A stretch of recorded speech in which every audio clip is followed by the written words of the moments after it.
반갑습니다. 오늘 함께 교제하신 말씀은 사도행전 13장을 찾겠습니다.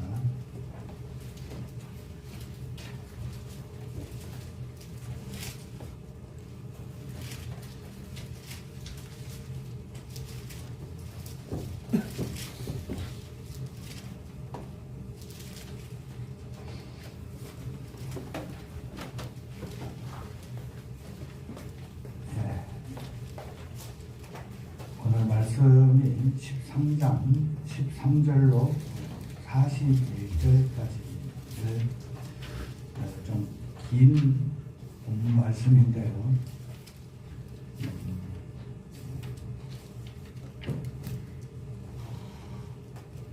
제가 읽도록 하겠습니다.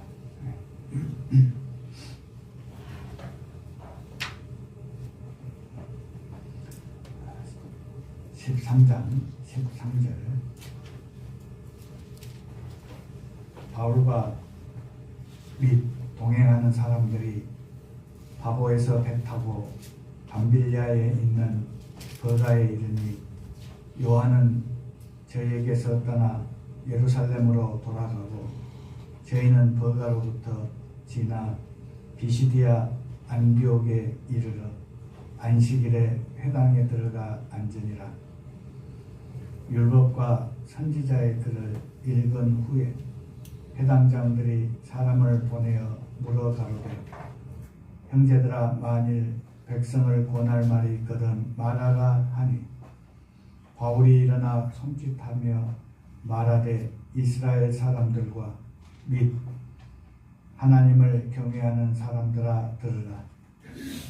이 이스라엘 백성의 하나님이 우리 조상들을 택하시고 애굽 땅에서 나그네 된 그 백성을 높여 큰 권능으로 인도하여 내사 광야에서 약 40년간 저희 소행을 참으시고 가나안 땅 7 족속을 멸하사 그 땅을 기업으로 주시고 그 후에 선지자 사무엘 때까지 사사를 주셨더니 그 후에 저희가 왕을 구하거늘 하나님이 베냐민 지파 사람 기스의 아들 사울을 40년간 주셨다가 패하시고 다윗을 왕으로 세우시고 증거하여 가라사대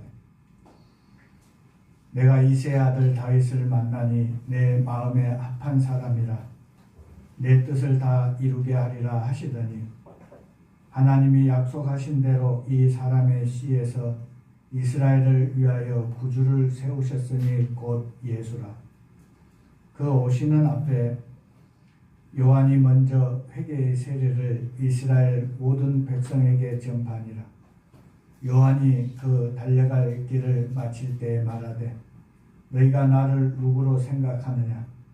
나는 그리스도가 아니라 내 뒤에 오시는 이가 있으니 나는 그 발에 신 풀기도 감당치 못하리라 하였으니 형제들 아브라함의 후예와 너희 중 하나님을 경외하는 사람들아 이 구원의 말씀을 우리에게 보내셨거늘 예루살렘에 사는 자들과 저희 관원들이 예수와 및 안식일마다 애우는 바 선지자들의 말을 알지 못하므로 예수를 정죄하여 선지자들의 말을 응하게 하였도다.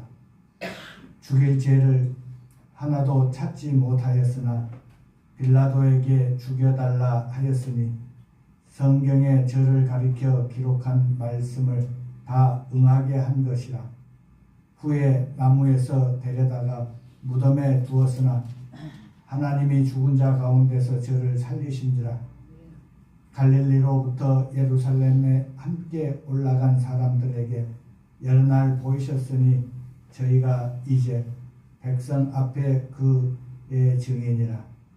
우리도 조상들에게 주신 약속을 저희에게 전파하노니 곧 하나님이 예수를 일으키사 우리 자녀들에게 이 약속을 이루게 하셨다 함이라.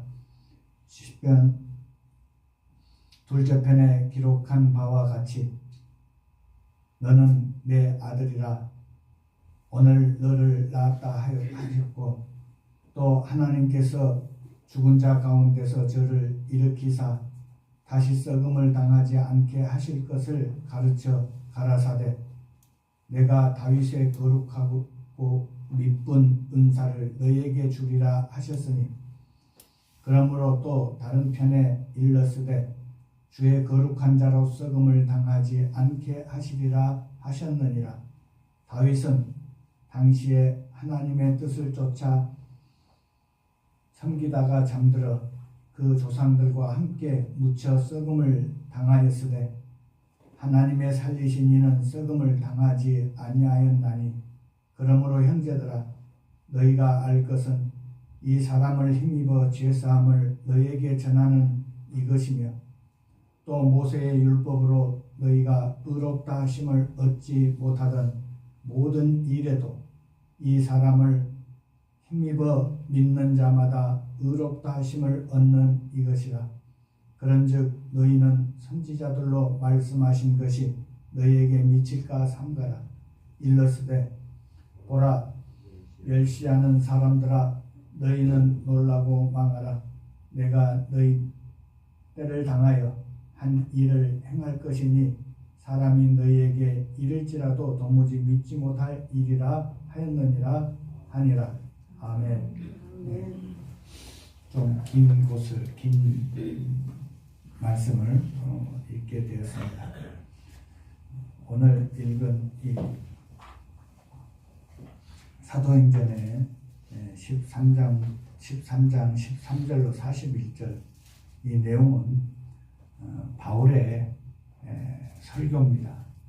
바울의 설교인데 이 전에는 스데반의 설교와 또 베드로의 설교들이 기록이 되어 있는 부분이 사도행전에 기록이 되어 있습니다.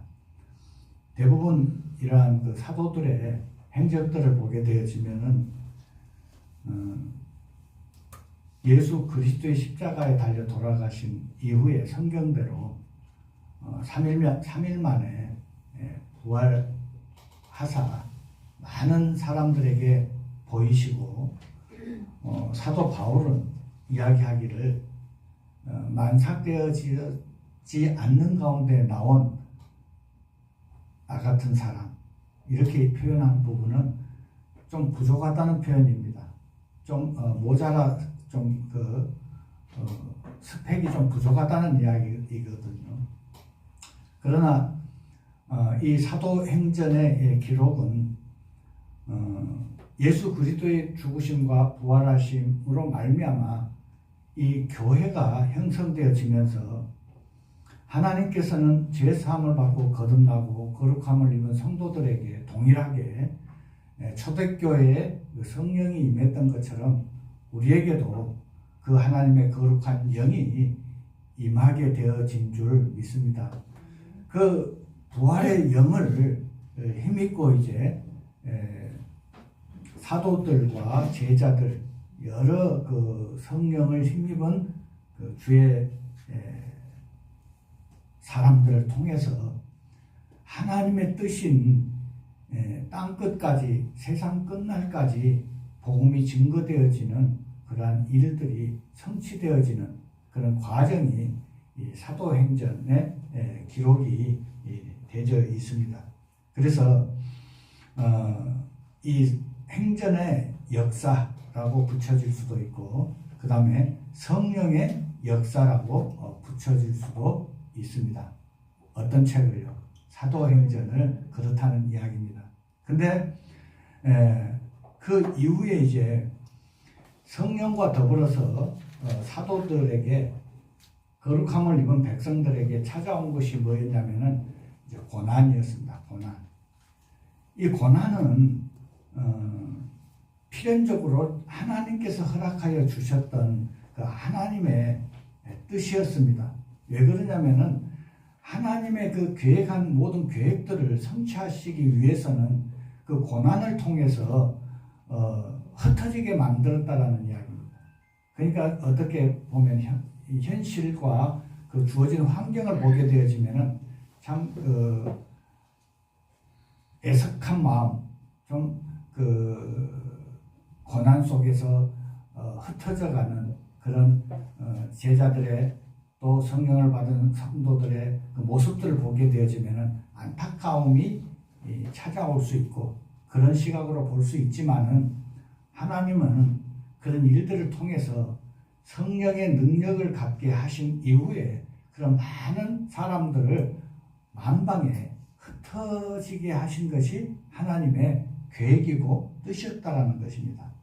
우리가 예를 들어서 구원받은 성도가 하나님 앞에 힘든 삶을 살게 되어지고 고난이 오게 되고 할 때 우리가 정말 하나님의 뜻을 이해하고 하나님의 인도하심을 우리가 느끼고 살아가는 성도라면은 자주 말씀드립니다만은 범사의 주님을 인정하는 마음을 갖게 되어지면은 우리가 어떤 형편이 주어진다 할지라도 감사가 넘치고 그렇죠.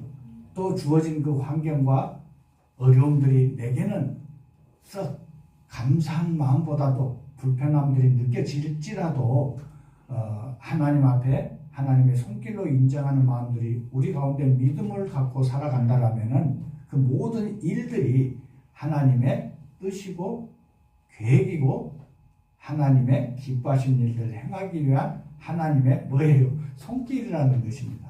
맞습니까? 우리가 이런 부분들을 믿음 안에서 우리 모두가 갖고 살아가는 그러한 성도님들의 삶이 되어지기를 바랍니다. 아마 우리가 정말 교제 가운데서 여러분 각자에게 주어진 어떤 하나님으로 말미암아 신앙으로 말미암아 주어진 어떤 고난과 형편들을 돌이키고 기억해 본다라면은 고난이 없는 사람이 아무도 한 사람도 없을 거라고 생각이 들어집니다.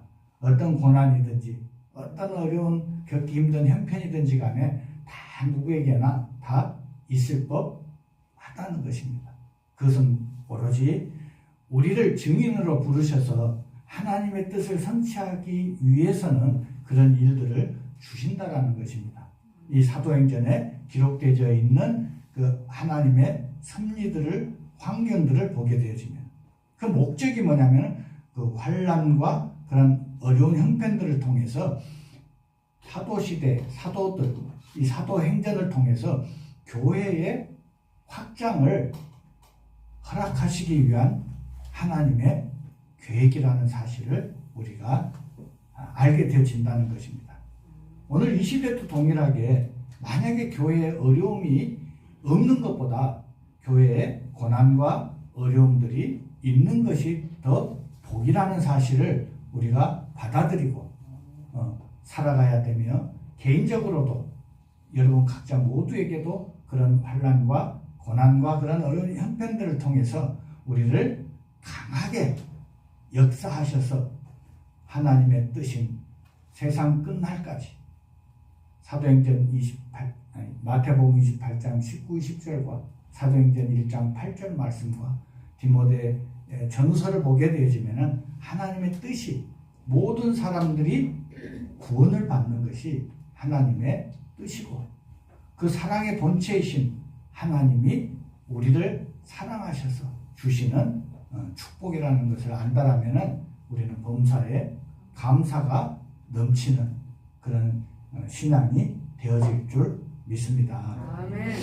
그래서 이제 이 사도 바울의 이 설교인데 사도 바울의 설교와 그 다음에 스데반의 설교와 그 다음에 베드로의 이 설교가 모두 다 정말 그 성령의 충만함을 입고 그들이 그 고난 가운데서도 선포하는 그 메시지가 거의 예수 그리스도의 그 십자가에 대한 말씀들을 담고 있는 것이 공통적인 부분들입니다.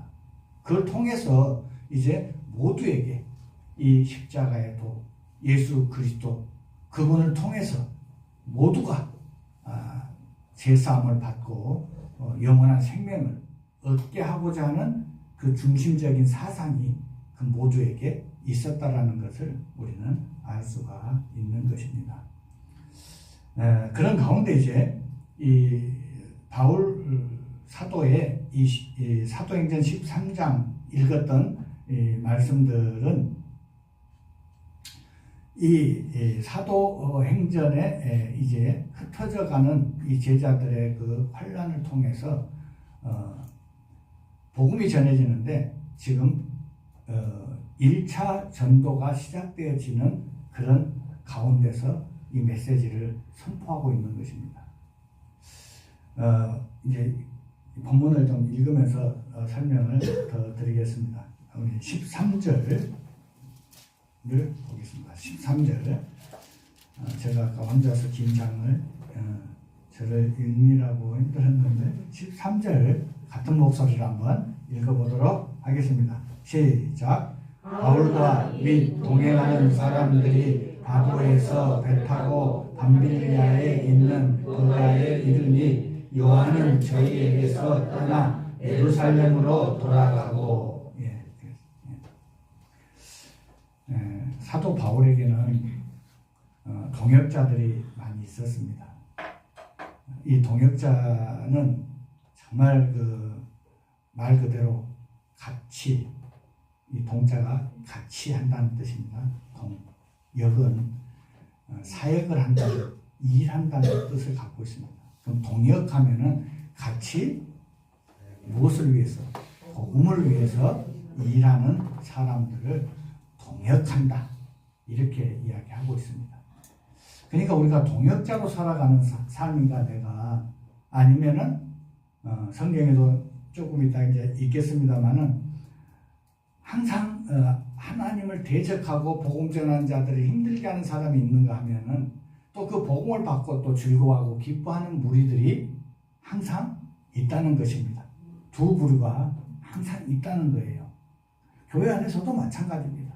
내가 죄 사함을 받고 거듭나고 성도라 일컬음을 받고 있지만은 여러분, 사단은 수시로 우리를 넘어지게 하고 또 대적하는 자로 살아가게 하는 그 일을 하는 자가 사단, 거짓말장이, 이렇게 이간질하는 자, 이런 성령의 상령을 거스리고 배치해서 살게 하는 그러한 사단과 성령의 역사가 같이, 언젠가 그 이야기 드렸죠. 사도행전은 탁구 경기와 같다.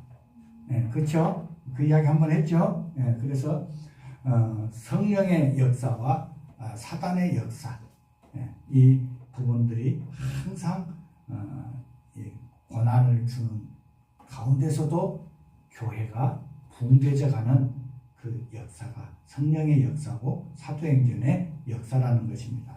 그런 역사가 이 시대에 피로 사신 몸된 교회 안에도 그런 것들이 일어날 것이고, 우리가 원하는 마음들은 피로 사신 이 교회도 역시 동일하게 성령의 이끌림을 받아서 능력을 받고 교회가 날이면 날마다 사도행전에 기록되어 있는 많은 교회들이 붕괴져 갔던 것처럼 3,000명, 5,000명 이런 많은 교회 안의 역사가 일어나는 것을 우리도 기도 가운데 이 교회가 그런 모습으로 세워져 가기를 한 마음으로 기도하는 가운데 우리가 신앙을 이어가는 동역자로서 살아가는 저나 여러분의 삶이 되어지기를 간절히 부탁을 드립니다.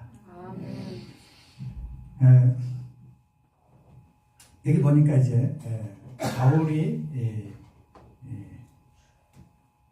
혼자서 간 것이 아니고 13절에 보니까 바울과 및 동행하는 사람들이 그랬습니다. 동행하는 사람들이 있었다는 거죠. 근데 그 중에 여러분 참 이 선교나 이 교회를 세우는 일이 참 쉬운 일이 아닙니다. 여기는 목숨이 달려있는 것입니다. 우리가 전도하면은 대충 교회 데리고 오는 것이 전도라고 생각을 하지만은 여러분 우리가 좀 바꿔야 될 부분들이 뭐냐면은 전도는 한 영혼을 하나님이 허락해 주시면은 그 영혼을 위해서 내 생을 바치는 것이 전도입니다. 이렇게 우리가 좀 사고를 좀 바꿔야 맞습니다. 무슨 말인지 이해되십니까? 그래서 한 영혼을 하나님이 주시면 그 영혼을 위해서 내가 생을 바쳐야 된다 그 말입니다. 왜 그러냐면은 성경의 여러 곳을 살펴보면은 복음으로 낳은 이런 표현이 있습니다. 복음으로 낳은 그러면 이렇게 복음으로 말미암아 새 생명을 얻은 자들이 영적인 뭐라는 거예요? 자녀라는 거거든요. 그렇죠. 사도 바울은 디모데를 육신의 자녀가 아니고 복음으로 낳은 내 아들아 내 아들아 이런 표현을 했습니다. 그래서 사도 바울은 디모데를 복음으로 낳은 사람이다 그 말, 낳은 자라 그 말입니다. 그래서 만약에 어미된 전도를 한 그 어미된 자의 역할을 하지 않으면 여러분요 전도했단 말 안 해야 맞습니다. 무슨 말이 이해되십니까? 네. 데살로니가에서 보면은 그 유모가 자녀에게 젖을 주는 것 같이 이런 표현들이 있어요. 그러니까 부모 역할을 제대로 해야 된다 그 말입니다. 그러면 자식이 여러분요 어떻게 사는가 잊어보고 살면은 그 영적인 아비가 제대로 사고를 제대로 박힌 사고로 살아가는 것이 아니에요. 맞습니까? 그 자녀된 그 복음으로 나온 자녀가 어떤 삶을 살아가고 있는가? 가난하면은 부족하면은 같이 나눠가는 것이 동역해주고 같이 살아가주는 것이 필요하다는 것입니다. 어제 제가 잠깐 교제 중에 그런 이야기를 했습니다. 제가 복음을 접하고 신혼 때 하나님께서는 어려움을 주시더라고요. 엄청난 어려움을 주셨어요. 근데 하나님은 또 그 많은 형제간들도 있는데 부족하고 어려움 가운데 살아가는 자를 하나님은 부모를 또 모시게 하더라고요. 6남매 중에 막내인데 어머니를 모시게 하는 그 하나님의 인도하심을 보게 됐어요. 그것은 이제 저희 모친이 제가 가정을 갖기 전부터 그런 표현을 자주 하셨어요. 동건아, 나는 너하고 살고 싶다. 이런 표현을 하셨어요. 아니, 왜 다른 분들 다 있는데 왜 하필 나하고 살자고 하시는가. 네. 그래서 제가 어머니를 신혼 때부터 이제 모시게 되었어요. 넉넉한 가운데서가 아니고 그 어려움 중에. 네. 그럴 때 이제 때로는 이제 가끔씩 머리를 좀 식히려고 자매하고 같이 모친은 집에 계시고 가끔씩 가까운 곳에 바람을 쐬러 나가기도 한 적들이 들어 있습니다. 근데 집을 비운 사이에 제가 갔다 오는데 저희 그 거실에 쌀차도가 하나 있는 거예요. 쌀차도. 그리고 쌀차도 밑에 봉투가 하나 놔져 있는 거예요. 근데 그때가 83년도였어요. 5,000원이 들어있었어요. 네. 근데 그때 5,000원이면 좀 쓸만한 돈이었어요. 네, 그때. 그리고 이제 중요한 거는 그 물질도 물질이지만은 어렵게 사니까 편지를 하나 남겨두고 갔어요. 가경제. 그분은 나의 복음을 전해주신 분이었어요. 가경제. 힘들지. 그러나 인내하고 소망 가운데 이겨나야 돼. 이제 그런 어떤 내용으로 이제 쭉 한 장의 편지를 놓고 갔어요.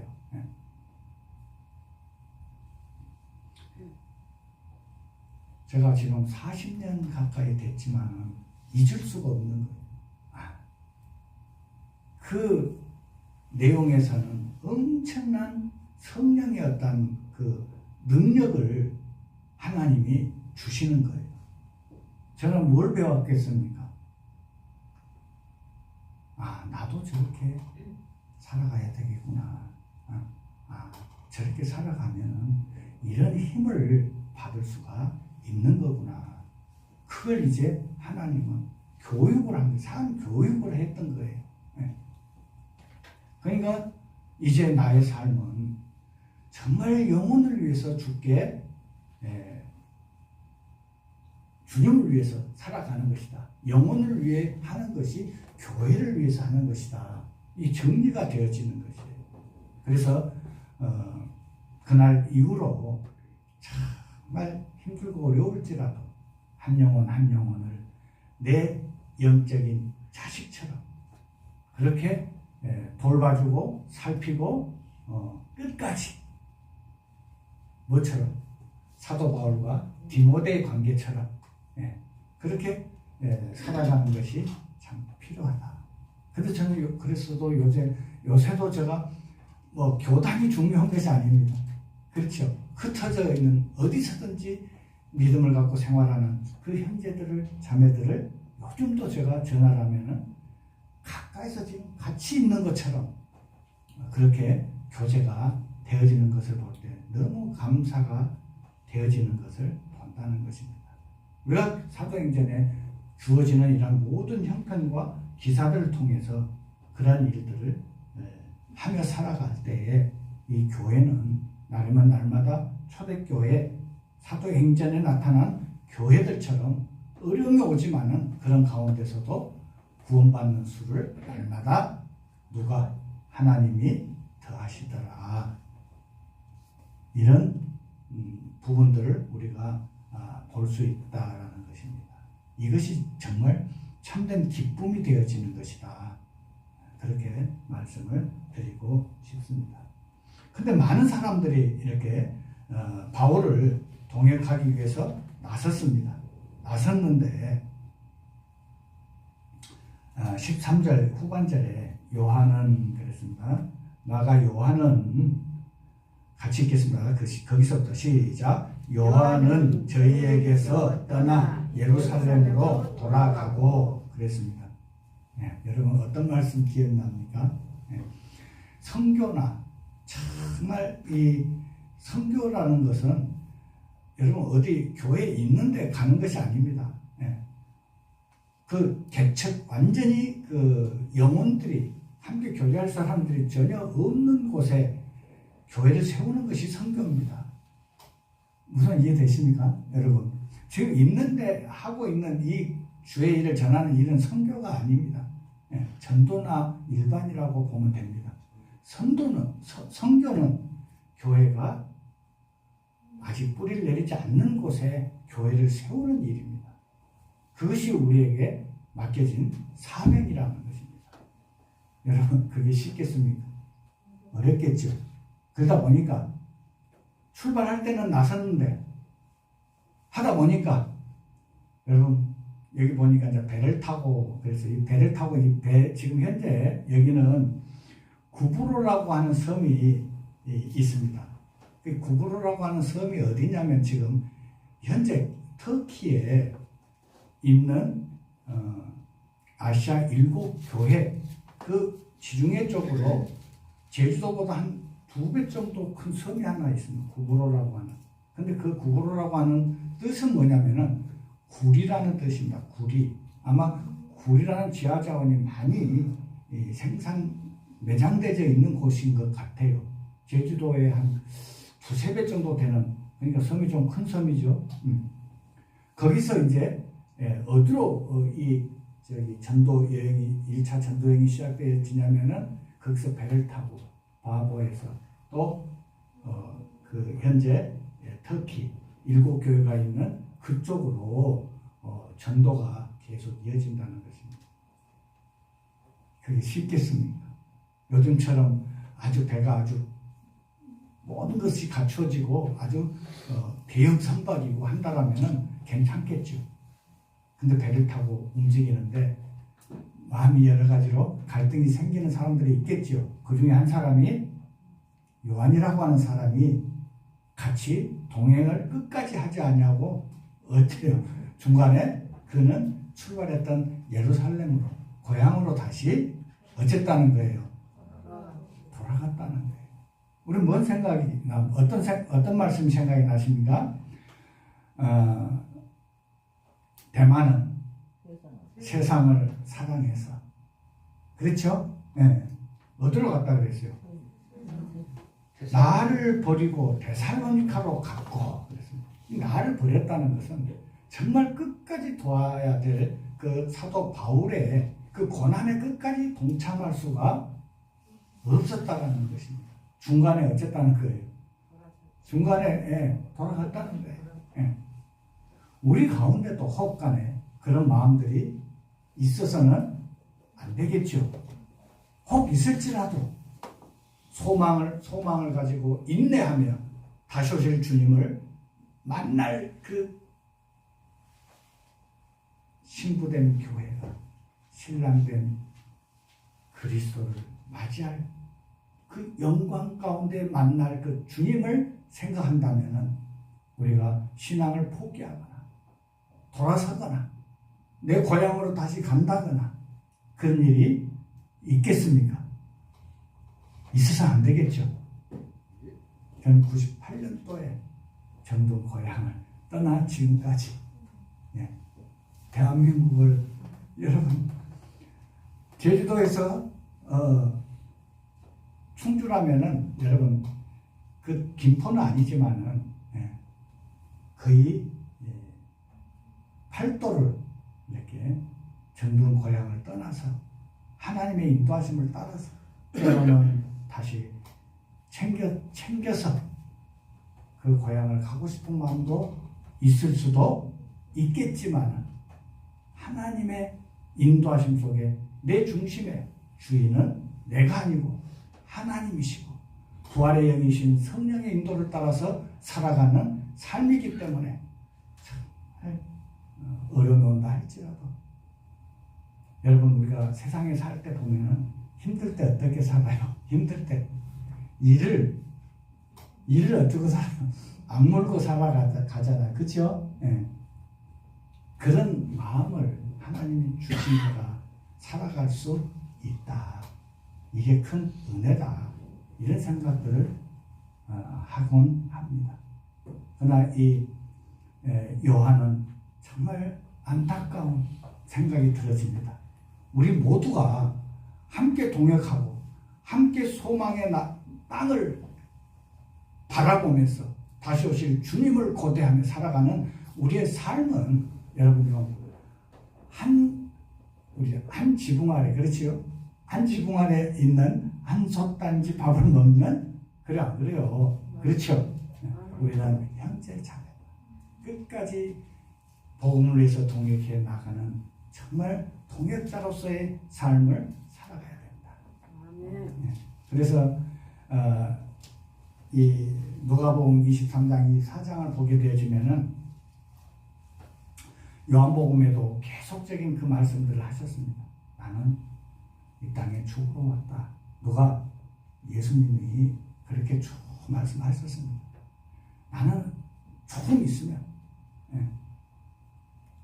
그 제사장들과 서기관들 그 유대인들의 손에 붙잡힌 바 되어서 십자가에 달려 죽고 장사 지낸 바 되었다가 다시 성경대로 3일 만에 부활할 것을 가르쳤습니다.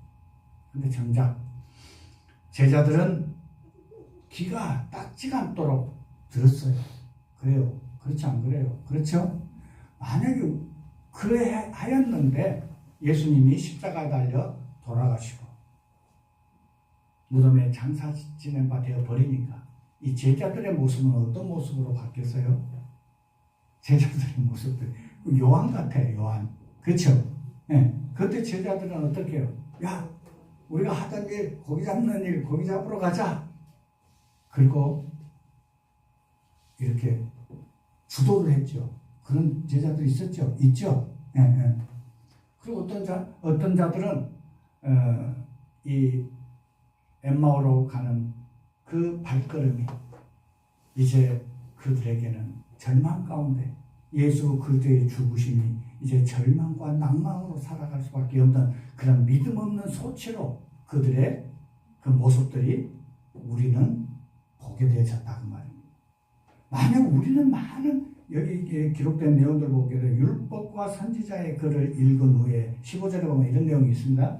그 말이 무슨 뜻이냐면 율법과 선지자의 글, 이 부분, 이 이야기는 뭐냐면은 성경 전체를 의미하고 있어요. 지금 우리가 계속적으로 설교를 듣고 말씀의 가르침을 받고 또 개인적으로 성경을 읽고 한다 그 말입니다. 근데 많은 말씀들을 대하지만 우리는 어떤 사람들은 요한처럼 자기 마음에 안 들면 교회 쉽게 떠나는 모습들 봅니다. 그것을 좀 내로남불 있죠. 그걸 아마 아주 미화해서 표현을 하기도 합니다. 결국은 여러분요 다른데 혹간에 손가락질을 해도 됩니다. 이 하라는 이야기 아닙니다 절대. 여러분 근데 꼭 공통적인 부분들이 뭐냐면 어디를 손가락질하고 떠나든가요? 교회를 손가락질하고 떠나요. 여러분요 교회를 손가락질하고 떠난다는 것은요 날 구원하신 십자가에 달려 돌아가시고 장사 지낸 바 되었다. 성경대로 3일 만에 다시 부활하사 우리에게 영원한 그 생명을 주시고 부활의 영 성령을 주시고 승천하신 그 하나님이셨던 예수 그리스도 그분은 오늘 이 순간도 여러분 교회의 머리가 되셔서 교회를 세워가시고 우리들을 위해서 그분은 기도하고 계십니다. 아멘. 맞습니까? 아멘. 그러면은 교회를 손가락질하고 교회를 판단하고 비판하면은 누구를 비판하고 판단하는 거예요? 하나님. 나를 창조하시고 나를 구원하시기 위해서 죽기까지 순종하시기 위해서 이 땅에 죄가 없으신 하나님이신 예수 그리스도 그분이 죄 있는 모양으로 우리를 위해서 십자가에 달리신 거 아닙니까? 아멘. 그걸 손가락질을 한다는 겁니다. 맞습니까? 아멘. 그래서는 되겠어요? 안 되겠어요? 안 됩니다. 우리가 잘 묵상해야 됩니다. 정말 하나님의 말씀은 나를 어떻게 세워가시는가? 여러분. 이 요한은 저희에게서 떠나 예루살렘으로 돌아가고 있습니다. 지금 상상을 해보면 돌아갈 만도 해요. 왜 그러냐면 제가 2012년도에 제주도를 갔다가 12년 28일 날 갔다가 3월 1일 날 육지에 나올 일이 있었어요. 근데 그때 100% 이 배가 파손되기 일보 직전이었어요. 우리 자매가 실신해버렸어요. 기절해버렸어요. 네.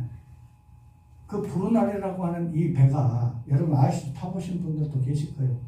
제주도에서 완도까지 한 3시간 만에 오는 배니까 엄청 빠른데 그 배가 재질이 무진장 가벼워요. 빨리 오려고 하니까.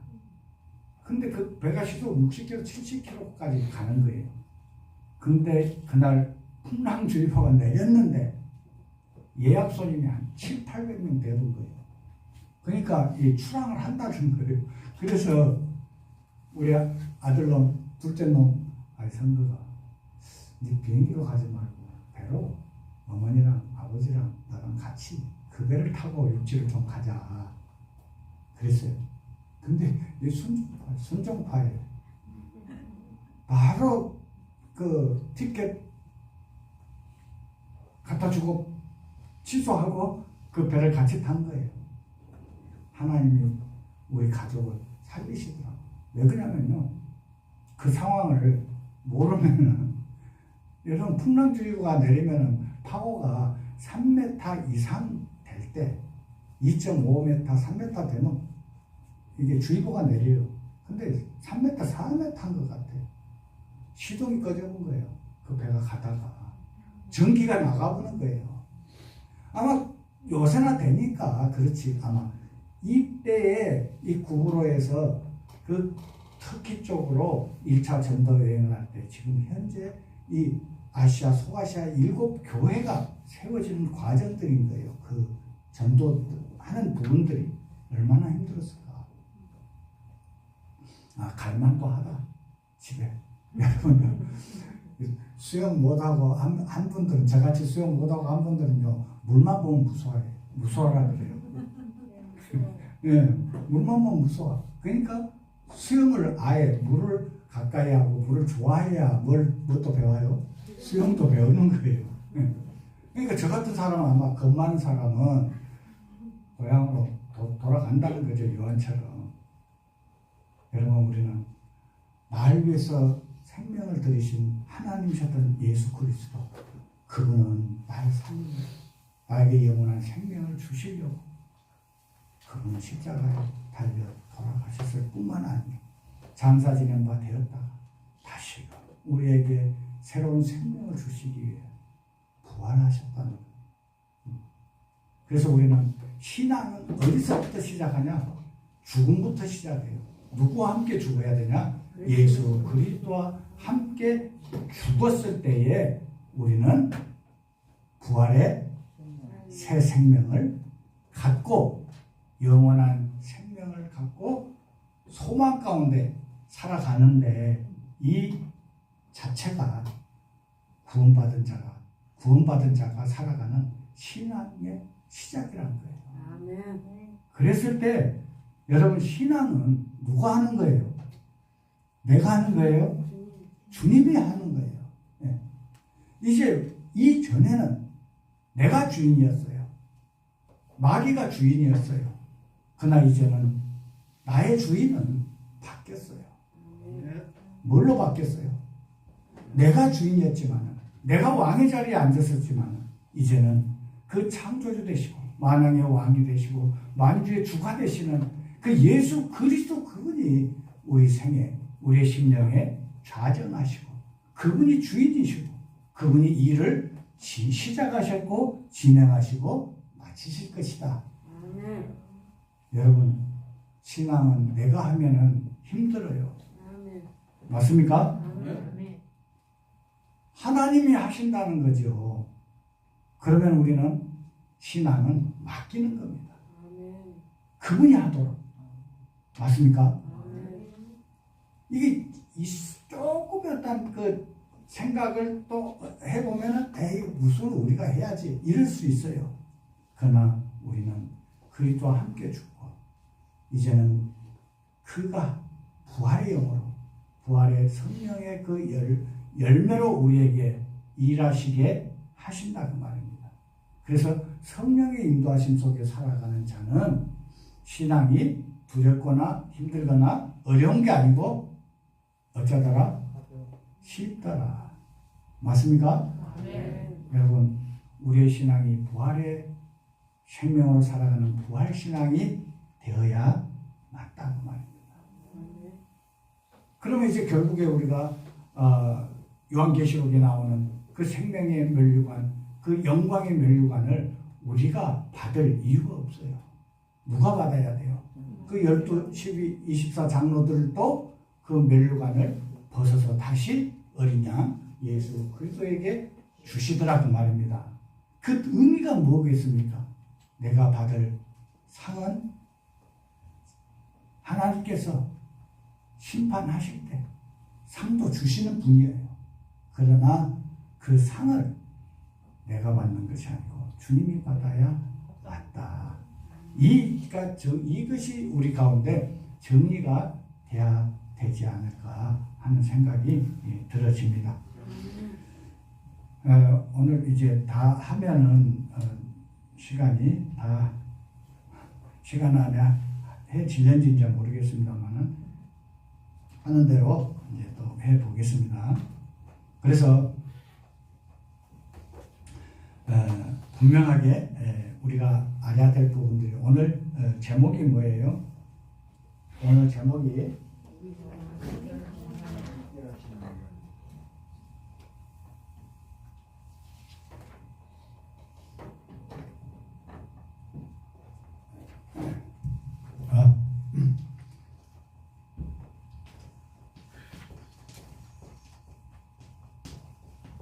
우리와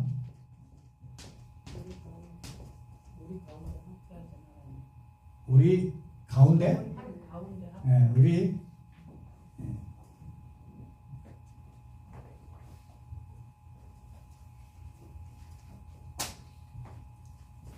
우리 가운데 함께 하신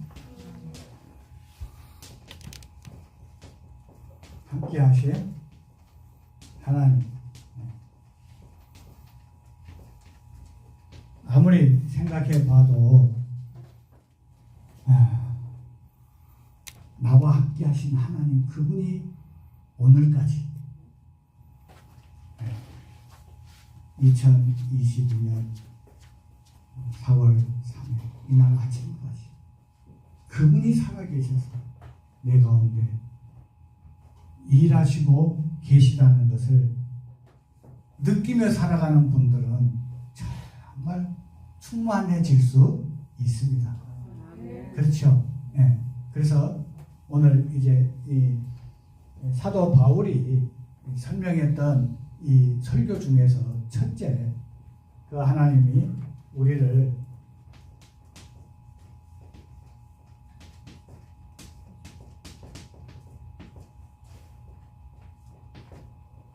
택하신 뭐라고요?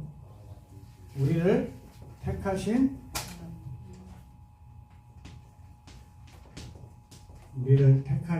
하나님. 이 택하심에 대한 부분은 신학적으로 접근하면은 좀 복잡할 수도 있습니다만은 어쨌든지 하나님은 구별하신 분이 아니고 모든 자입니다. 그렇죠?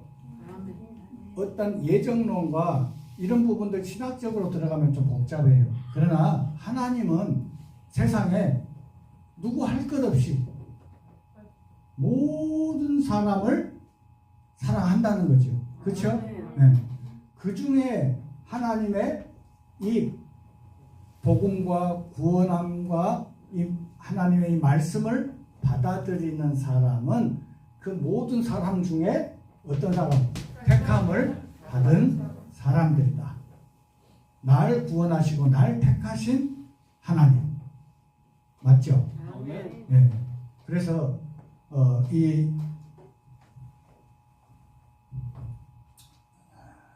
17절 보겠습니다. 17절 같이 읽겠습니다. 시작. 이 이스라엘 백성의 하나님이 우리 조상들을 택하시고 애굽 땅에서 나그네 된 그 백성을 높여 큰 권능으로 인도하여 내사. 그랬습니다. 오늘 이 사도 바울의 이 설교는 우리가 철저하게 저나 여러분에게 적용을 해야 맞습니다. 그래서 아까 오늘 주제도 이 제목을 어떻게 좀 할까, 제목을 어떻게 정할까. 어제도 우리 자매님 몇 분하고 교제를 하면서 아직도 제가 내일 설교 결정이 안 됐습니다. 그랬어요. 어떻게 이 제목을 좀 정했으면 좋을까. 네. 묵상을 이제 하면서 우리 가운데 함께 하신 하나님, 우리 가운데 함께 하신 하나님, 그 이스라엘을 하나님이 택하시고 부르셔서 인도에 오셨던 그 하나님의 손길을 우리는 나에게 어떻게 하자고요? 적용하자는 겁니다. 무슨 말 이해되십니까? 이 택하심이라고 하는 이 부분은 이제 어디로 거슬러 올라가냐면 지금 이 이스라엘을 그랬습니다. 그러니까 하나님께서 이스라엘 택한 이유가 뭔가 하니까 고린도전서 1장에 보니까 하나님은 어떤 분이야? 하나님의 그 성품이 어떤 분이야? 하나님은 지혜로운 자를 미련한 자를 택하여서 지혜로운 자를 어떻게 하고 부끄럽게 하고, 그렇죠? 약한 자를 들어서 강한 자를 부끄럽게 하고, 이게 하나님의 속성입니다. 그래서 하나님 앞에 택함을 입은 자들은, 잘난 사람들은 택함을 입기 힘들어요. 그거 이해되십니까? 네. 모든 것이 갖춰지고 좀 가졌고 좀 배웠고 냄내하는 사람들은 택함 가운데 들어갈 수 있다고 없다고요? 없어요. 힘들어요. 요즘 여러분요, 복음 우리가 정말 힘들 때예요. 80년, 70년 중반, 60년 중반, 후반, 70년. 여러분 그때는요, 전도 집회 하면은 구원받은 숫자가 주일날요, 요 끝에서 지금 우리 예배당 큰 것이 아니라요. 네. 저희 여수교회 있을 때는 건물이 4층 건물이었어요. 근데 이쪽 끝에서 저쪽 끝다리가 꽉 메웠어요. 그렇게 막 30명, 40명씩 구원을 받았어요. 근데 요즘에는 세상을 보면은 부족한 것이 없어요. 사실은. 그래요, 안 그래요? 그렇죠. 잘 먹고, 잘 살고, 잘 가지고, 많이 갖고, 좋은 옷 입고, 그렇죠? 네. 그런 시대에 우리가 살아요. 옛날에 왕이나 돼야 먹는, 여러분요, 나는 그것 잘 몰랐거든요. 왕상에 올라가는 것이요, 아주 그 고급 요리가 하대. 그 숭어알을 왕이나 먹었대요. 근데 여러분요, 숭어알 요새는 누가 먹어요, 안 먹어요? 근데요, 맛이 기가 막힙니다. 그러니까 왕이나 존무가 그때 당시에. 네. 여러분요, 택하신 하나님, 우리를 택하신 하나님, 내가 그 하나님 앞에 부르심을 입고 택함을 입었다는 것은요, 대단한 것입니다. 여러분, 정말 하나님 앞에 이 택하신 하나님, 여러분 택함을 입은 자, 정말 하나님 앞에 나는 무익한 존재라는 사실, 나는 죄 덩어리라고 하는 사실, 예. 죄인 중에 개수라고 외쳤던 사도 바울의 간증처럼 우리 가운데 그러한 것이 있어야만 하나님 앞에 나올 수 있고 택하심을 입을 수 있다.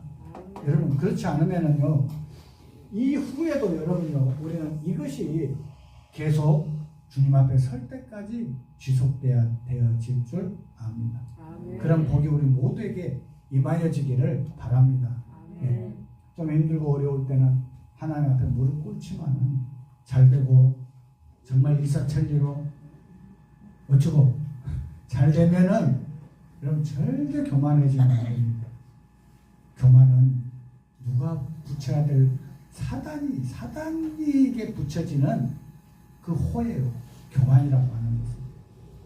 저나 여러분은 날이면 날마다 더 낮아지고 정말 섬기는 자로서 빌립보서 2장에 기록되어 있는 그 예수 그리스도의 낮아짐, 예. 높고 높은 보좌를 버리시고 낮고 청한 이 땅에 오신 예수 그리스도, 그 모습으로 우리가 계속 살아가게 되어질 때에 여러분 이 땅에서 우리는 그리스도의 냄새를 풍기며 살아갈 수 있게 될 것입니다. 아멘. 그렇지 아니하면은 여러분요, 택함을 입고 구원함을 받았다고 하지만 여러분요, 이 구원이라고 하는 것은 은혜로 구원을 받는 겁니다. 값없이. 그렇죠? 에베소서 2장 8절 9절 보게 되지만 너희가 그 은혜를 인하여 믿음으로 말미암아 구원을 얻었나니 이것이 너희에게서 난 것이 아니요 하나님의 선물이라. 행위에서 난 것이 아니니 누구든지 사람치 못하게 하려 함이라. 그러니까 이 구원이라고 하는 것은요, 은혜로 되어지는 거예요. 그냥 선물이라는 거죠. 맞죠? 이것이 이제 우리 영의 구원이라는 것이에요. 그리고 이제 이 구원 이후에 택함을 받은 사람들은 주인이신 하나님이 일하게 하실 수 있도록 맡겨주는 것이 신앙의 생활이다. 기본적인 것이다. 여러분, 택함을 입었다고 치고 구원함을 얻었다고 치고 하지만은 신앙은 너무 힘들다, 이런 분들이 있어요, 없어요? 있죠? 맞아요, 틀려요? 틀리죠. 왜 힘들까요? 자기가 하려고 하니까. 자기가 하려고 한다는 것은 무슨 말이에요? 안 죽었어. 뭔가 이해되십니까? 네. 여러분, 우리는 그리스도와 함께 죽었다라는 이것은 철저하게 내려놓고 내 속에 그리스도가 일하시는 말씀은 여러분 알아요. 말씀은 갈라디아서 2장 20절 말씀 모르는 분 계세요? 암송하신 분들도 많죠. 내가 그리스도와 함께 십자가에 못 박혔나니 근데 이제는 내가 산 것이 아니오 내 안에 그리스도께서 사신 것이다.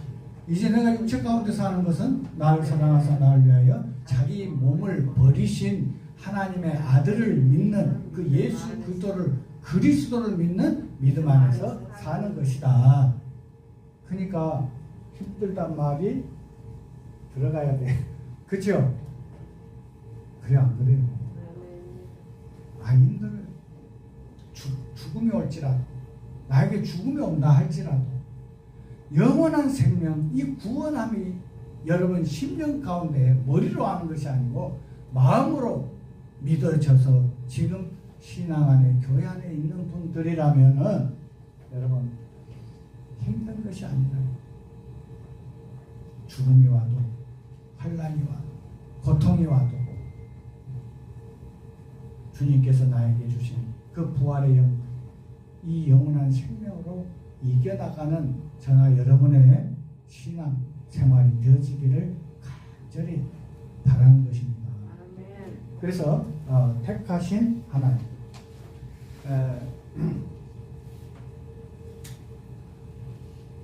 17절에 이스라엘 백성의 하나님이 우리 조상을 택하시고 그 유대 백성 하나님께서 이스라엘이라고 하는 야곱의 이 유다 족속을 택한 이유가 그들은 몇 가지 있죠. 세상 중앙에 거하는 나라 에스겔에 보면 그 다음에 그는 많은 민족들보다 수요가 적은 영고다 이렇게 기록을 하셨습니다. 그래서 그 예수 그리스도 그분은 이스라엘 그 백성의 하나님이 우리 조상을 택하시고 했던 것은 저나 여러분이 정말 택함을 받은 자로서 살아가는 그런 나를 택하신 하나님. 같이 한번 해봅시다. 시작. 나를 택하신 하나님. 맞습니까? 나를 택하신 하나님.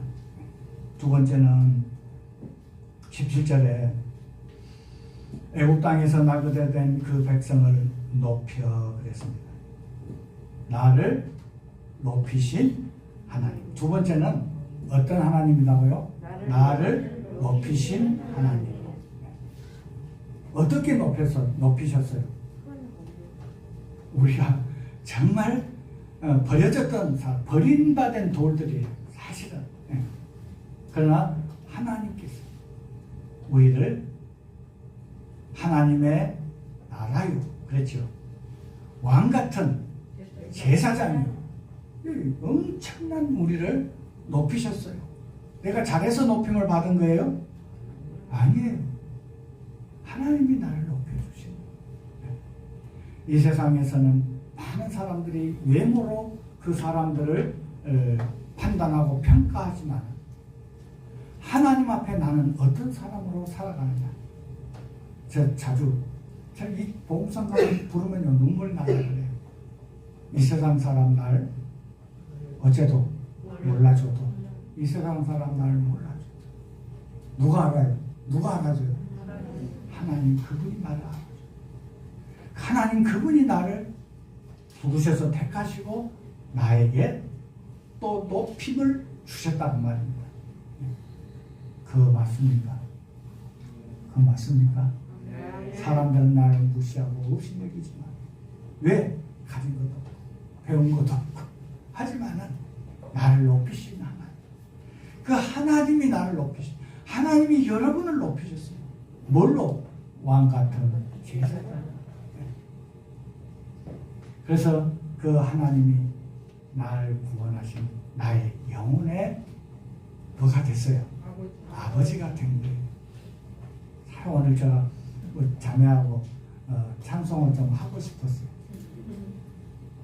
나의 하나님 나의 하나님 나와 함께 하신 하나님. 여러분 하나님 맞지요? 아멘. 네. 제가 그 찬송만 부르면요 눈물이 눈을 가려요. 창조주 되신 하나님, 날 지으신 하나님, 이분이 내 영혼의 아버지가 되시고 나를 높여주신 거예요. 정말 제가 돌이켜보면 언제 죽어도 언제 하나님이 부르셔도 저는 90년 중반에 이미 생을 포기했던 사람이었습니다. 이미 죽었어요. 실질적으로 이론적인 것도 아니고 저는 이미 하나님 앞에 하나님 이미 저는 주님과 함께 십자가에 달려 돌아가시고 죽었고 이제 살아가는 것도 이제 죽으면은 오히려 하나님의 품에 안겨서 영원한 고통도 죽음도 눈물도 없는 곳에 가게 되어지니 여러분 무슨 죽음이 두렵겠습니까? 저 기도가 그렇고 살아왔었거든요. 그러니까 여러분요, 어떤 사람들은 죽음 때문에 두려워하고 살아간 사람이 있을까 없을까요? 많죠. 네. 여러분 확실하게 나의 하나님, 나의 하나님, 그 하나님이 나의 영혼의 아버지라면 죽음을 두려워하고 살 이유가 없다. 맞습니까? 네. 그런 저나 여러분의 신앙이 되어지기를 바랍니다. 그 하나님이 나를 높이시고 여러분을 높이셨습니다. 그 하나님. 지금 이 사도 바울이 그런 설교 중에 그런 말씀을 하고 있습니다. 나를 높이신 그 하나님. 그 다음에 큰 무엇으로? 큰 권능으로 그랬습니다. 권능이라고 하는 부분은 여러분 예수님께서 말씀하셨습니다. 말씀하시기를 하늘과 땅의 모든 권세를 하나님으로부터 아버지로부터 내가 받았으니 그랬습니다. 그 권능과 그 모든 능력을 예수님은 누구에게 주었어요? 28장 마태복음 28장 19, 20절을 보게 되어지면은 그 권세와 권능을 누구에게 주었어요? 제자들에게 주은 거예요.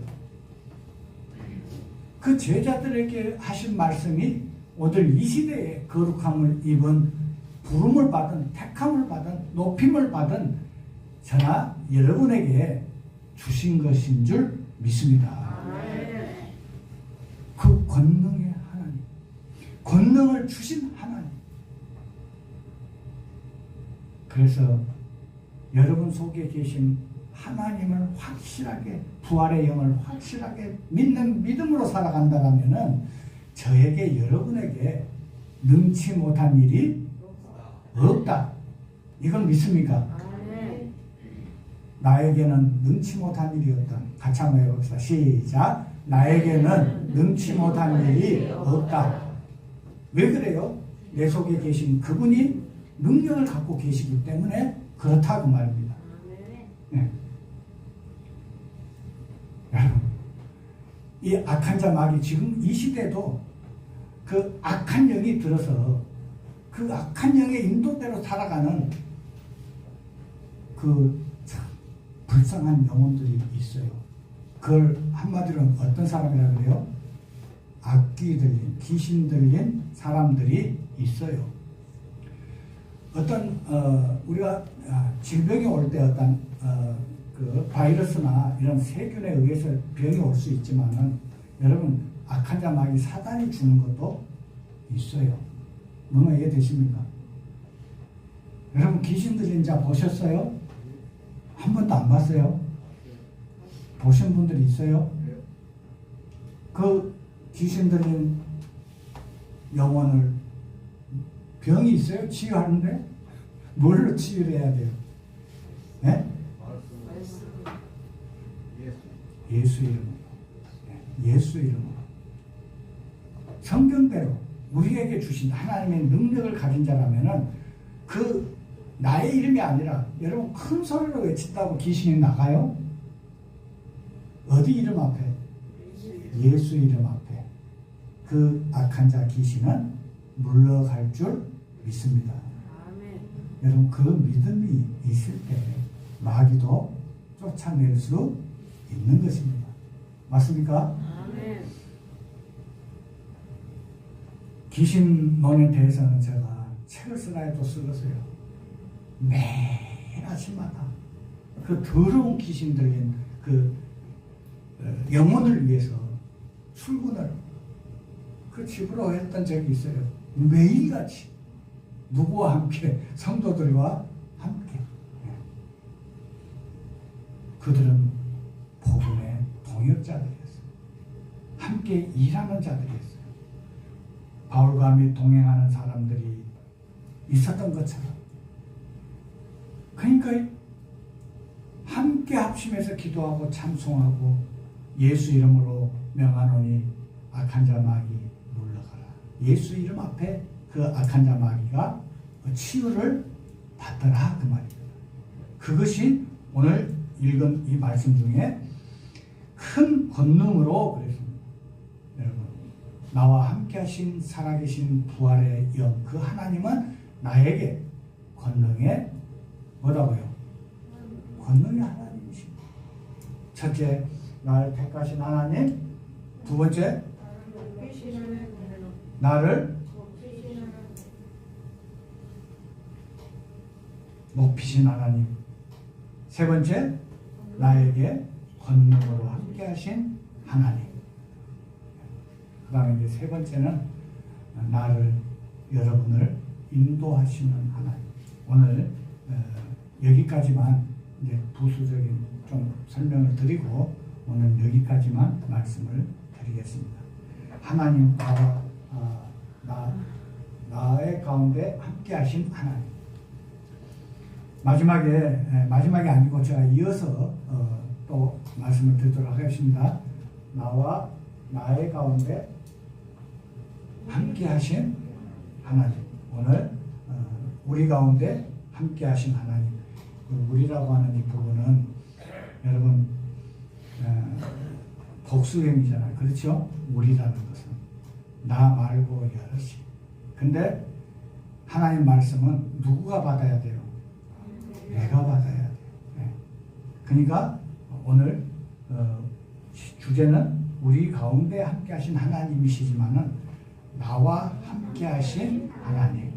그래서 오늘 첫째 우리를 택하시고 우리를 높이시고 우리에게 권능을 주시고 그 다음에 나를 인도하신 하나님.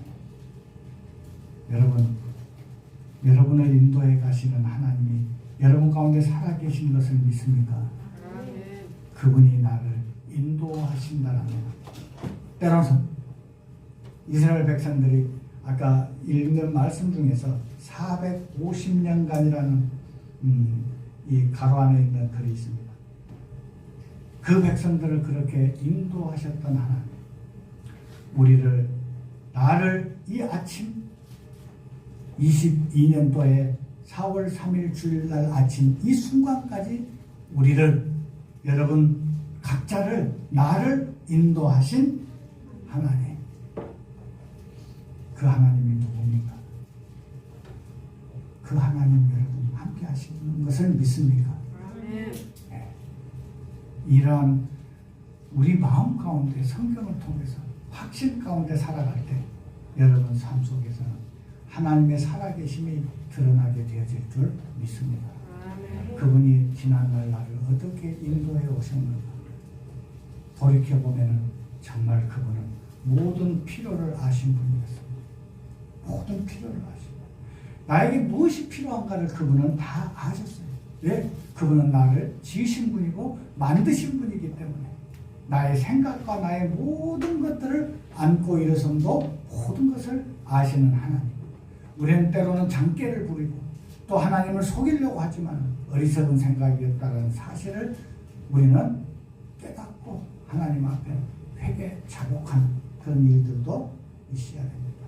그 하나님이 저나 여러분을 이 순간까지 인도하시고 교회를 인도하시고 앞으로 또 영원토록 인도해 가실 그 하나님이 나의 하나님, 내 영혼의 아버지가 되신 그 하나님, 오늘 우리 모두가 다 찬양하고, 이제 이전에는 그리 아니하였다 할지라도 이날 이후로라도 나와 함께 하신 그 하나님, 나를 인도해 가신 하나님, 나를 높이신 하나님, 나에게 권능을 허락하셔 주신 그 하나님, 그 하나님을 여러분 가까이서 친근히 신명기서에도 보게 되어지면 기록이 되어 있고 야고보서에도 기록이 되어 있습니다. 친근히 그 하나님을 가까이 하여 섬기라고 그렇게 말씀하신 것처럼 우리는 늘 좀 교제가 있는 날은 좀 일찍 나오시고, 좀 일찍 나오세요. 좀 일찍 나오셔서 교제도 하시고. 우리 오늘 안 나오셨습니다만 이진상 어르신은 목사님 예배 전에 조금이라도 같이 좀 교제하고 싶어서 좀 일찍 왔습니다. 그러고 오시는군요. 연장자신데도 너무 고맙고 감사한 마음들이 들더라고요. 그래서 우리 모두가 정말 평일은 일하니까 주일은 좀 피곤하니까 좀 늦잠도 부르고 그런 마음이 있을 수 있습니다. 그러나 주일 이 온전한 이 하루를 주님께 드려지는 그런 아름다운 모습들이 저나 여러분 가운데 늘 보여지고 그렇게 성숙되어가는 그런 신앙이 보여지기를 원합니다. 그런 마음들 여러분 갖고 좀 일찍 좀 자주 이 교제를 하게 되어지는 그런 모습으로 교회도 바뀌어져 가기를 원합니다. 함께 기도하고 오늘 우리 가운데 함께 하신 하나님에 대한 부분을 말씀을 드렸습니다. 사도 바울의 1차 전도 여행을 통하여 우리에게 주시는 메시지입니다. 그래서 앞으로 이제 그 전도 1차, 2차, 3차 전도 여행을 통해서 소아시아의 교회가 세워지고 또 소아시아 교회 요한계시록의 2장, 3장들을 보게 되지만 그 교회에 대한 부분들도 이제 쭉 기록이 되어 있습니다. 그런 부분들도 이어서 말씀을 좀 나누도록 하겠습니다. 같이 기도하겠습니다. 살아계신 아버지 하나님, 창조주 되시고 만왕의 왕이 되시고 만주의 주가 되시는 살아계신 그 하나님을 나의 영혼의 아버지라고 부를 수 있는 크신 그 사랑과 은혜를 주신 아버지 앞에 오늘 이 아침날 사도행전 13장에 기록되어 있는 사도 바울의 설교를 통해서 나와 우리 가운데 함께 하신 하나님을 묵상해 보았습니다. 정말 우리를 택하시고 우리를 높이시고 우리에게 권능을 주시고 우리를 인도해 가시는 아버지 하나님, 영원히 우리와 동행하시는 하나님을 찬양합니다. 그 하나님을 늘상 우리 상해 가운데 우리 삶 속에서 그리스도만 높임을 받게 하는 그런 생활이 우리 가운데 지속되어질 수 있도록 도와주시고 성령의 인도를 따라서 하나님의 영광만 위해 살아가는 예사랑교회 사랑하는 형제 자매들의 삶이 되어질 수 있도록 도와주시고 인도해 주시기를 원합니다. 감사를 드리었고 우리를 구원하신 예수님을 받들어 기도합니다.